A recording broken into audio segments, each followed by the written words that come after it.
My name is Brent and welcome to Groundeffected. In this video I'm going to show you how I painted an army tank of the Warhammer kind, specifically a Rhino. So I start off this piece with the Zenithal, and this I guess is probably getting old for people who do watch my videos, but I'm just going to keep drilling it in. If you want to make this look like this, then you need to do it this way. There isn't really any other way. I tried everything there was possible to do it, but this is just the way. This isn't really only just a Zenithal though. As we know, a Zenithal is a direct from the top down light with a slight angle to it. This is a little bit more volumetric, but keeping Zenithal principles in mind. One of the things I'd like to say, which I haven't really mentioned or spoken too much about in my videos, is that thinning paint like ink is probably one of the most difficult things that I've figured out over the time that I have spent painting. And this is because for some reason, if you thin it down with water or medium or anything like that, it makes these speckles and it actually looks terrible. So for me, what I use is alcohol. The only thing is, if you spray with alcohol mixed into your ink and you spray too much over a certain area, it will pull up some of the paint underneath it. Of course, alcohol hitting the paint that you've just laid down is going to eat away at that paint.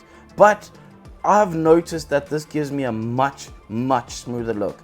And yes, I do have to build it up a little bit more to get to full saturation, but really using the alcohol has changed my entire view of using a Zenithal or a volumetric highlight with whites as my base color, or should I say as my base starting point. Now for this model, I'm going to use Talisar Blue. It's a contrast color.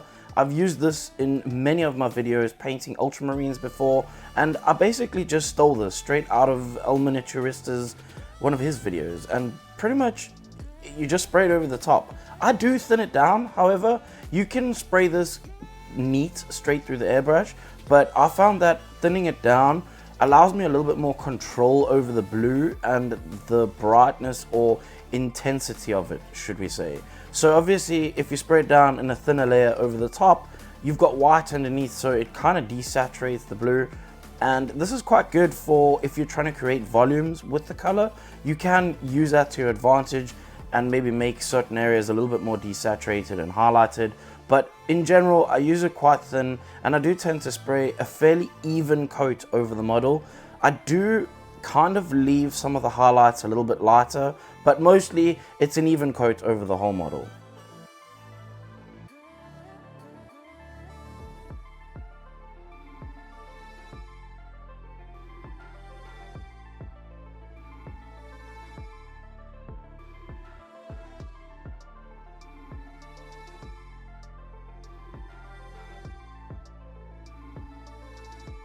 Once that layer is dried and everything is ready to go again, I'm going to now add a little bit more depth to this paint job. And the depth comes with another ink, but this time it's a blue ink. And what this does is it kind of smooths out the colors between each other, but also at the same time it darkens up the black a little bit, but it gives it a bit more color. So it doesn't desaturate your piece. But as you can see, the more I add this darker blue to it, the more saturated the piece looks, and the brighter and more vivid that other blue that's next to it tends to look as well, because you've given it a good contrast. Contrast is super important when it comes to painting, and I would say more so when you're painting miniatures, because the more you push the contrast, the better the piece will look. Not so much on larger statues, but it is still a style choice, and some people are more contrasty painters than others, and it comes across in all forms of art, whether you're a painter or you draw on paper or whatever the case.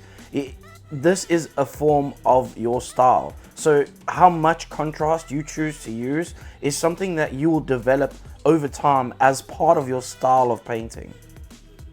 Now personally, I like to use a lot of contrast, and so this is why I use this method.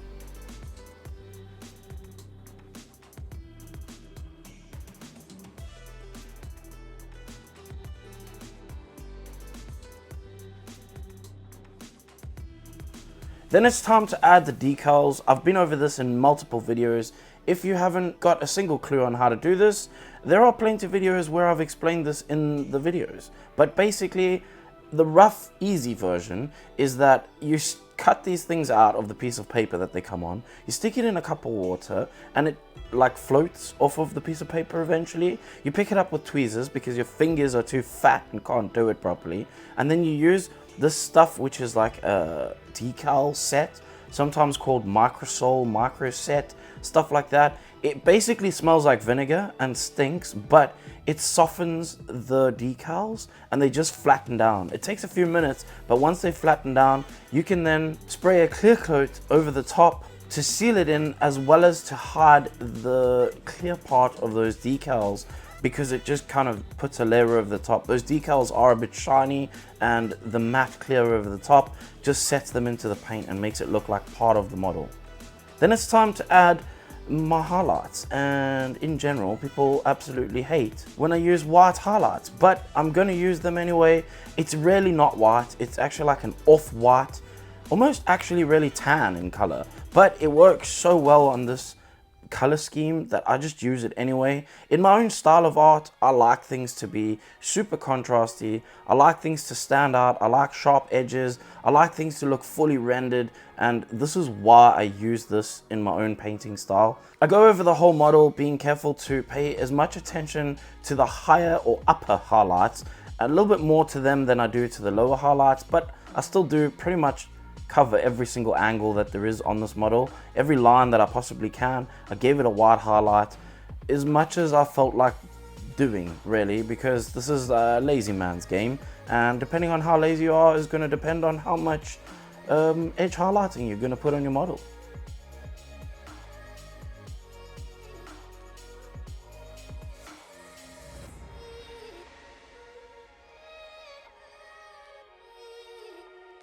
You'll notice that I'm wearing a glove, and this is because I'm quite fresh in the painting at the moment. And what I mean is, I've painted this whole entire body really fast. I painted it within probably half an hour. So basically this paint is not dry.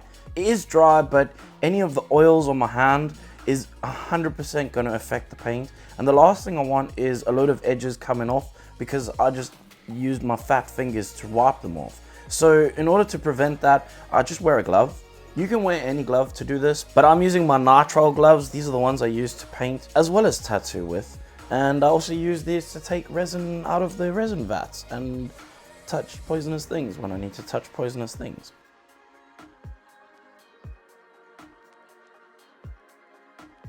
Now this style of video is obviously very different. It's not the same style as I would normally post on YouTube. I've kind of let things go a little bit longer than I normally would.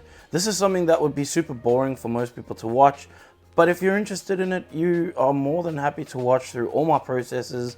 Otherwise, just skip ahead to parts that you feel like you want to see more of. I painted the little light things. There's a couple little lights. I find with a color scheme like this, where everything is just pretty much blue, you need to have something to break that up a little bit. And for me, that color is usually red and green. They really stand out quite nicely with the scheme, as well as a good complementary for that is silver and also the gold that they have on all the emblems. I use silver as a dry brush over the tank treads, and I basically just dry brushed it everywhere, spun the tread around and dry brushed the rest, just so that the whole tread had some dry brushing on it.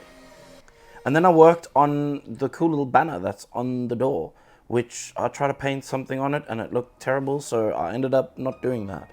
But basically I paint it black, and in order to make it look a little bit more interesting, I paint the white over the top, but very thinly, so I can build this up as I go along. It just helps it to look a little bit more like parchment or something of the sort, which never really makes sense to me, because I'm not really sure why we have banners that are parchment on the side of a war machine. But never mind, I'm not here to question the Warhammers. I am just here to show you how I painted it. And as you can see, I build up the layers little bit by little bit. You can see some of the paint tearing a bit because I'm obviously working very fast with this, so the layers hadn't had really time to dry between each layer, so the paint can tear. It's okay if it starts to tear, just step back for 5 minutes, dry it with the hairdryer or whatever the case is, and just put another layer over the top. It does mean you're going to have to do some more work, but it's not the end of the world.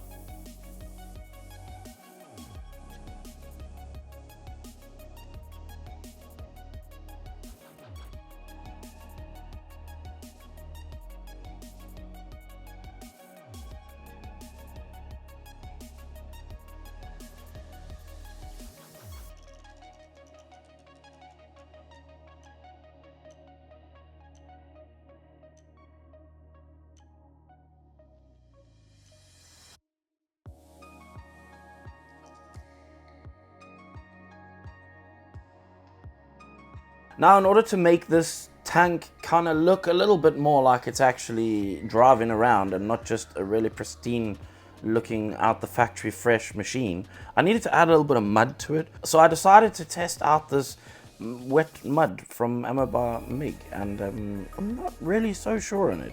It's quite plasticky looking. When it dries especially, it looks very plasticky. I thought it would dry kind of dry, like powder like, but it definitely doesn't do that. It would be amazing if it did, but it doesn't do that. So I ended up having to put a little bit of pigment powder over the top of it just to make it not look so shiny and maybe look a little bit more like dust and dirt. However, I did use this all over the bottom of the tank. Everything that really I kind of expected if it drove through a puddle, what it would look like. You can see that I will spread this across the bottom of the tank as well. I'm not really sure that makes much of a difference because I don't think many people are gonna look at the bottom of my tank. But to me, at least I know it looks kind of like he drove through some mud on the bottom of the tank. Once that had dried, I decided that I needed to actually add a little bit more definition to this camera area. So basically I just went in with some matte black and I painted that over everything. This is Vallejo matte black and it's a really great color. I'm not really sure why this specific paint is like it is, but it's one of the only ones that I've noticed you can add a load of water to it and it will still be as saturated as it was, almost as if it was just straight out the pot, which is great. But also this means that it can flow better. It means that it gets into areas that you otherwise might not be able to get into with a brush unless you angled it at a really fancy angle. And this makes me a little bit lazy, but it's good because it is really easy to paint off things that I need to just kind of hide or draw your eye away from. And in this case, painting everything underneath this little cover is just going to help draw your eye to the cover rather than to what's underneath the cover. I'm not going to lie, I kit bashed this little thing and it doesn't look very great. But that's the trick of using paint like this. I can kind of draw your eye away from the thing that I messed up and draw your eye to the thing that I didn't really mess up too bad. Also, this is an FPV camera, so it means it is an actual working camera, so painting on the lens is probably a really bad idea, but I can wipe it off pretty easy because it is a piece of glass, so it should be easy enough to wipe off if it does really mess with the view. Then painting the little lights on these vehicles was a small nightmare. Nothing too crazy, but really just a very thin down white again. And I'm going to paint this over all the little, basically just over the light itself. It is quite difficult because it's very small, but using a thin down paint helps to get it in those areas because it flows better with a bit more water. So it's mainly just about getting the white onto the lens itself. Once that's on there, it's easy enough to come back and paint over the little guards that go over them, and I can use something to sort of highlight over the top of that to change the color of the light. But the main basis is that you actually need to have white underneath before you can even think about adding a color to the light.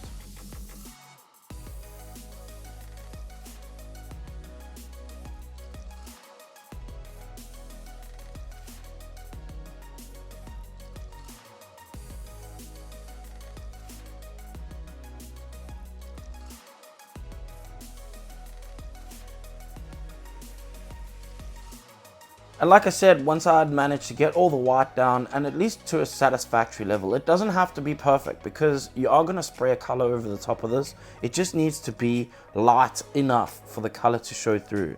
I went in with black again and I just carefully lined out the little bars that go over the lights. This was really difficult. Not only was it difficult to actually do, but it was really difficult to film this as well. However, I think you can kind of understand what I mean when you look at the footage and you hear the words that are coming out of my mouth.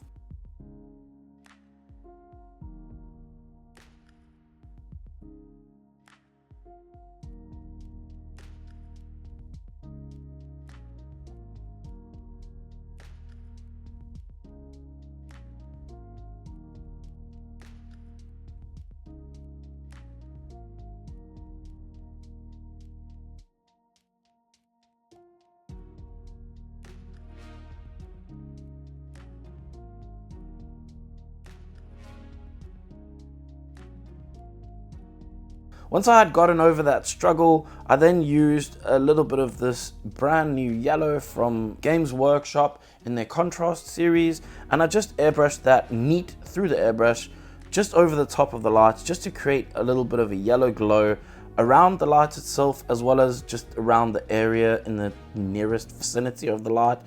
It doesn't look very much like a light, but it kind of looks like a light, and this will do. And that's pretty much where I called the model done. I hope you enjoyed watching this video, and I'm going to leave you with a couple of pictures of the finished model, and thank you for watching.